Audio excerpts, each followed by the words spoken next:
So just give me a. I think the question is partially to the core dev. So yeah, but before we start with the question, I mean, okay, just tell us start when we start. Let me see if the recording is happening. Moderating. Just a second.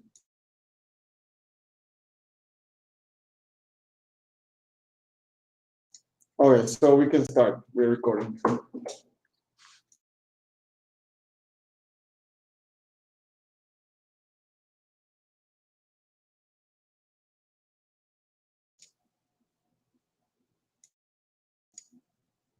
So Vlad or Helmut, are you moderating?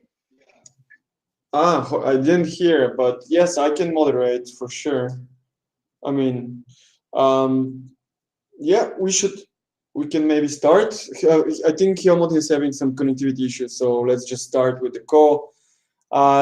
Yeah, welcome everyone who has joined the call, and it's interesting to learn what's happening with aeternity. You can actually either speak your questions or write them into the chat field to the left, and we will have Sergey or someone from the dev team try to reply to those questions. So we have two questions coming from the forum. They're not very well divided here on the left side where the chat is, but they both relate to the same thing. It's like what's happening with Stratum, and apart from Stratum, what is being done for mining centralization. So yes, I guess we can start. Yeah. Okay. So I will jump in. So I'm Sergey. So I'm from the core dev team, and so I think since let's start maybe with Stratum. At least I can answer this question from the technical point of view. We have now like 3 people working on Stratum, and actually the plan we're closing in, so there's a light at the end of the tunnel. So we plan to have it sort of developer ready within a few weeks, but then we will need like some additional time to do all the testing and documenting it. So we're actively working on it. It's kind of it's more than 2 thirds finalized, but we still don't have the final release date on this. And I think also I'm not 100% sure on what is the current state on the running on Stratum, but the last thing I've heard that aeternity wasn't actually interested, or not interested, but it was our policy was that we are not mining, and probably we are also not running our own Stratum pool. Vlad, maybe you can correct me here.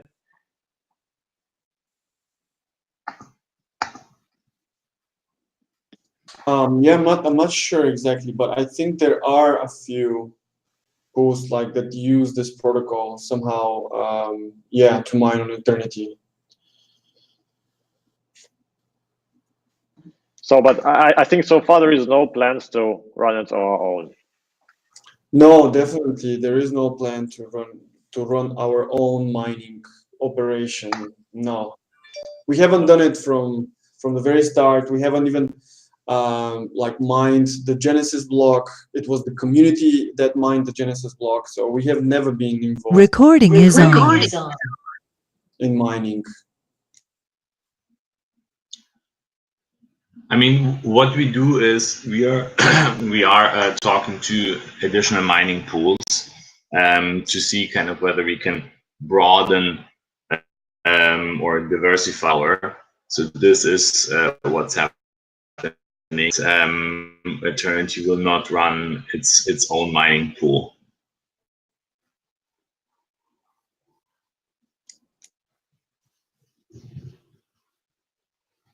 Yeah, so maybe actually today I am thinking of sharing with you guys in the forum some information about the work that the devs will be focusing on up to the next hard fork. And Stratum is actually one of the points, and I know the team has worked for a while on that. And as Sergey said, we would like to have it ready as soon as possible, but then some more testing will be required. I guess we can move to the next question, which is mining centralization. Sergey, do you have some comments here? I mean, I also have some comments. We have kind of discussed this internally a number of times. I mean, the only one thing we can do, at least we're doing, is like building our own Stratum implementation, which should like help the smaller players or other players to set up their own Stratum pool, and in this way, yes, like also start taking their own piece of the cake. So, as we already said, there is no plans for aeternity to mine it on its own, and because I mean the aeternity is an organization with a different aim, so we are like developing the network, but we are not mining and not earning on it. So basically, from my side, it is how it is, and hopefully with the Stratum release, this problem will become less of an issue. Yeah, I have also a couple of points. Actually, when it comes to proof of work, I think what is important to say or to first start from when we're talking about mining centralization or decentralization is what is really considered mining decentralization. Like, what is mining decentralization? If we look at other currently functioning blockchain systems, like protocols, other blockchains, I mean, most of them could be considered quite centralized as well. I mean, if you have at least like 2 or 3 actors that can collide and have more than 51% of mining power, then I mean, this could be considered centralized. I mean, what is decentralized? Do we need like 100 different miners that have each like 1% of the mining power for this to be considered decentralized? If this is the case, then nothing that we have currently is decentralized. So I think aeternity started with just having one pool which was dominating the whole mining landscape. Now the 2 pools are more or less equal in terms of mining power. So I think with Stratum support, we will have a bit more, I mean, other pools that will join the race. But I think even if this happens, we will be as decentralized as Ethereum is currently, for example. So how decentralized is Ethereum? There are still 2 or 3 pools that together have more than 51%, maybe even 2 pools. I'm not sure. I haven't like really looked like recently. So this is what we can currently do. One thing to have in mind also is that these pools are composed usually of hundreds and thousands of individual miners. So this is something that also we should be looking at. I mean, if the pool decides to do something that they are not supposed to do, and this is not in their interest because this is their business to run a good pool, then these individual miners can move to a different pool and start mining there. And if one of the pools, disappears, this could create some kind of an incentive, economic incentive for other pools to take its place. So it's like a game theoretical thing that is happening with mining. And I think even the current situation at Eternity, and I think it's not really bad. And I think for a mainnet that is functioning for about 4 months, the situation is even okay.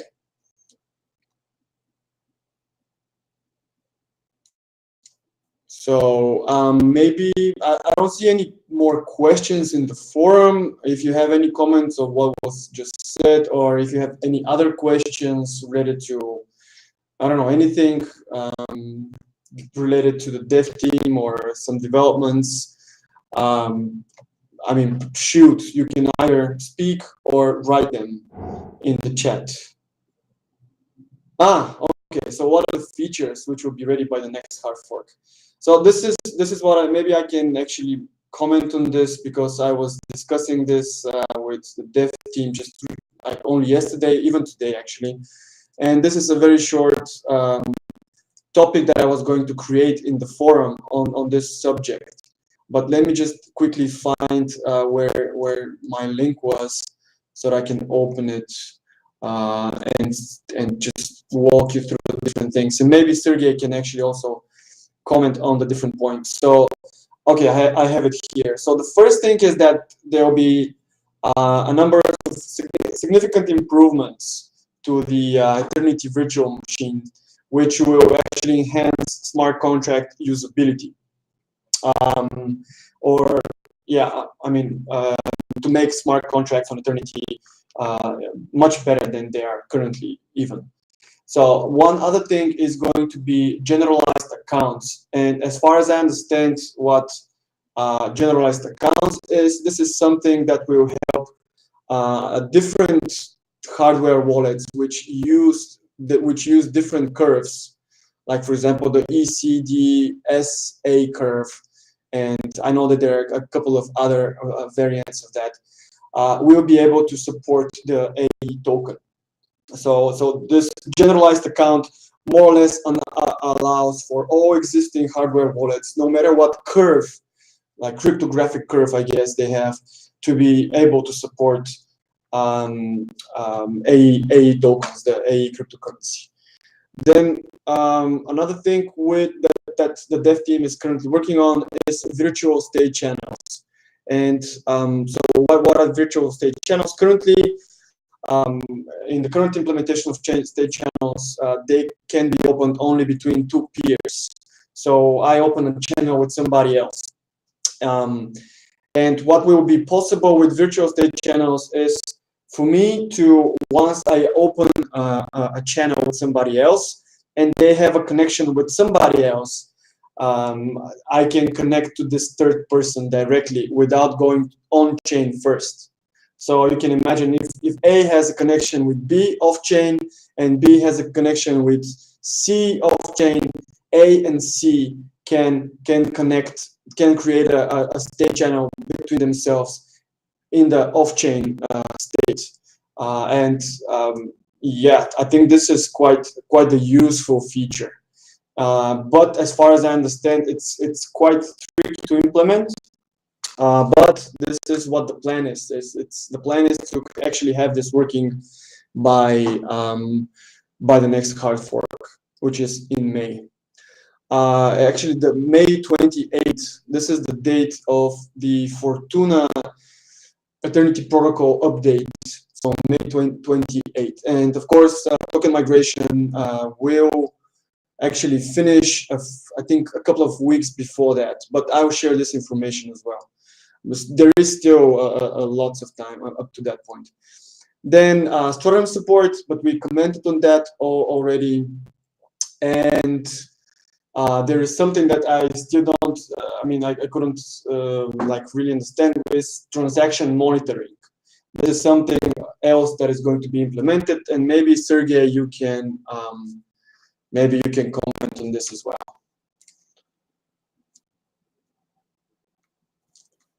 Well, I mean, transaction monitoring is not a very interesting feature for the users. I mean, it's mostly done for us, so that you could have a better grasp of what is going on with the network, because like we have some monitoring tools right now, but to get a better idea of what exactly is happening with transactions, the best way is basically to start posting them and then seeing how they propagate through the network and when are they included into the chain.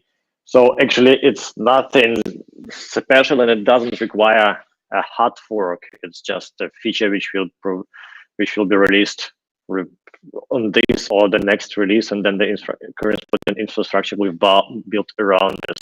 Basically, the nodes posting the transactions, and then the node like getting the information and recording this data, and it will be visualized in some way and attached to alerts so the team can be notified in case something is going wrong. So it's actually not hard fork related, but yeah, this is what it's all about. Maybe a few words on the VM improvements. Just very, yeah. But there is also a question. Maybe we can address this first. It seems that some invalid transactions were involved or were included into the mempool. So yeah, Sergey or anyone here, do you have any information on this? Do you mean this incident, I think a few weeks ago, when we had a bunch of transactions sitting in the mempool for a while? Yeah, actually we have right now, I mean, we've identified the source of the problem. It was that the transactions were invalid and they weren't garbage collected fast enough. So it was kind of a feature and not a bug, but now, like actually currently we have a person optimizing the garbage collecting mechanism so that such transactions could be kicked out of the pools fast, because yes, it can become a problem. And I actually think maybe with the upcoming release 2 to 3, it will be released, and it should actually the problem should be taken care of.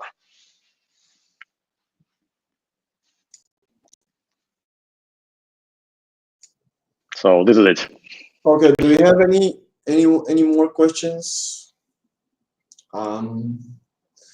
Okay. So before maybe we get some more questions or we kind of close the call, I just want to say that we have this, what we are trying to do, one of the things that we are trying to do in the communications team is to learn more about the community.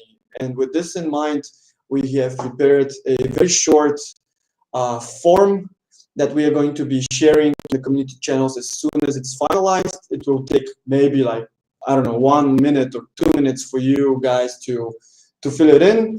And it will basically give us an idea of what is your profile and what you're mostly interested in.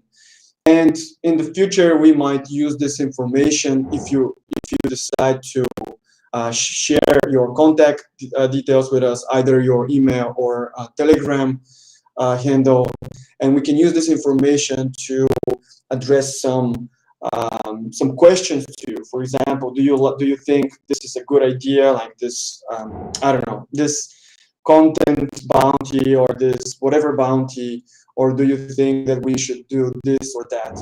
I mean, this is not mandatory. This is like the second part of the form idea. So yeah, we'll be sharing this very soon with you. I'm seeing here something shared on the left side. Yes, it's Emin, who is our CPO now. He's taking care of product management, product development. He will be organizing a discussion tonight from 5:30 p.m. GMT related to bonding curves. And as far as I understand bonding curves, it's something related to fundraising. Maybe Sergey, if you know more about it, or Helmut, you can deliberate on that or focus on that. No, I don't know much about bonding curves. I can say a couple of words. So basically, it's an interesting way of how especially crypto companies or crypto projects can fund themselves. Basically, it's, you know, you're releasing tokens or shares, and kind of you have a price, and some people are going, to buy them. And then there's a secondary market where you can sell them again. Now, as only the secondary market is where you actually trade, because primary is where the project releases the tokens or the coins. So if on the secondary market the trading goes on and the price of the cryptocurrency is very high, higher than kind of on the primary market, which kind of the project releases, then the project thinks, okay, we are doing a good job. We can release additional coins or tokens because they will be bought by the community as it's cheaper than on the secondary market. So in this way, kind of to say very short, if the project kind of is keeping its deadlines, is doing a good job, then kind of the secondary market will be above the primary market, and it will be possible for the project to get additional funding if needed.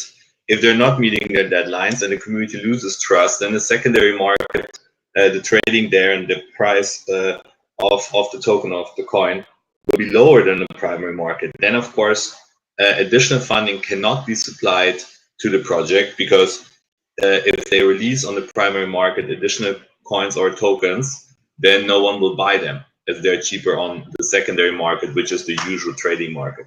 So this is kind of the general how it works, and then much more detail and implications and so on. It will be done by it will be presented by Emin this evening.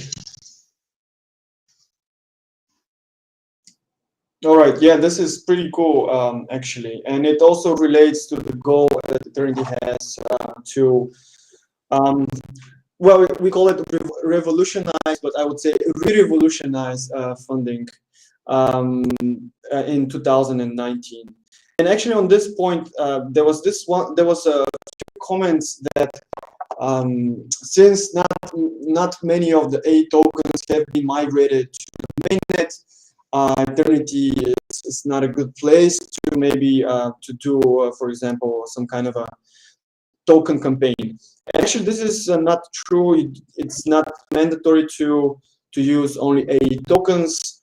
You can use Bitcoin and Ethereum. Actually, in Eternity's campaigns, both Ether and Bitcoin were possible. Actually, at one point, even fiat currency, I think, in the first phase. So it's not mandatory to have A tokens to actually do these kinds of fundraising campaigns on Eternity. All right. So do we have? I don't see any more questions to the left. Anyone would like to say something or ask a question, or any comments from the dev team, the Eternity dev team that is here? Anything you guys would like to share with the community?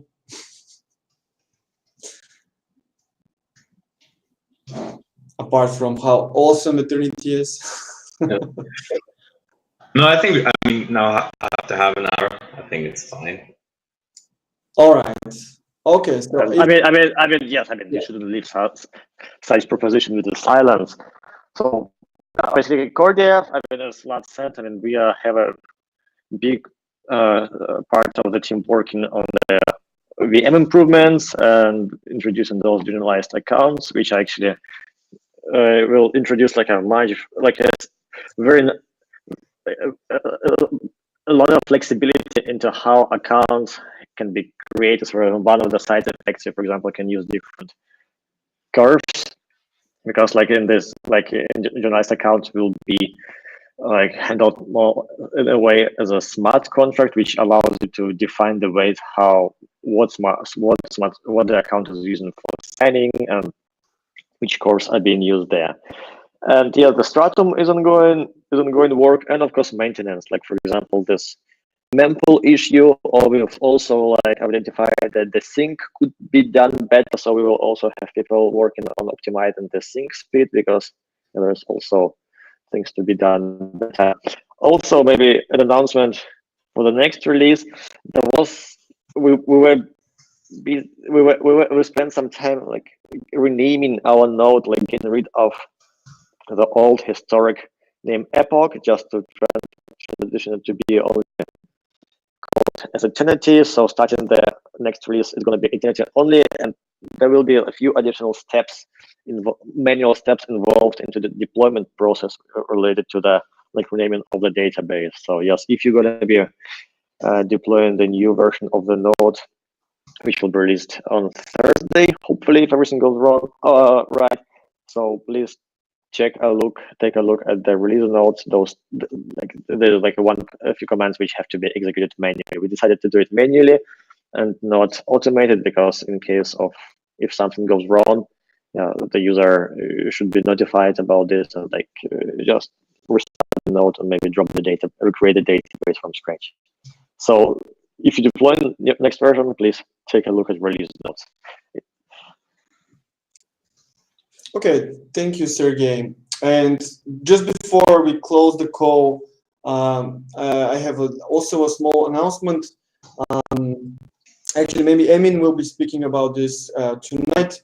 But what we are trying to actually do is have all the product teams that are working on different parts of aeternity to kind of follow the core dev team example, which actually relates to the fact that we have dev updates coming every week, and have each product team in aeternity submitting or sharing an update in the forum about their work in the previous sprint or week. I'm not sure exactly what period will be, but the idea here is to make it as much transparent what exactly the different teams inside of aeternity are currently working on, and possibly when whatever they're working on will be available. So this is something also that I'm personally looking forward to. And all these updates, as I mentioned, will be shared in the forum. And from there, I guess we'll be sharing them in all communication channels. But first, we need to see actually how many different updates there will be, and how the process of sharing all of them could work. So this is it, guys. If you don't have any more questions, I don't see any more on the left side. So we can close the call. Thank you all for joining, and in 2 weeks we'll have another call like that. So if you have any questions, post them in the topic, the related topic in the forum, or keep them for the chat here. So see you in 2 weeks. Bye bye. Bye everyone. Bye. Bye bye. Bye.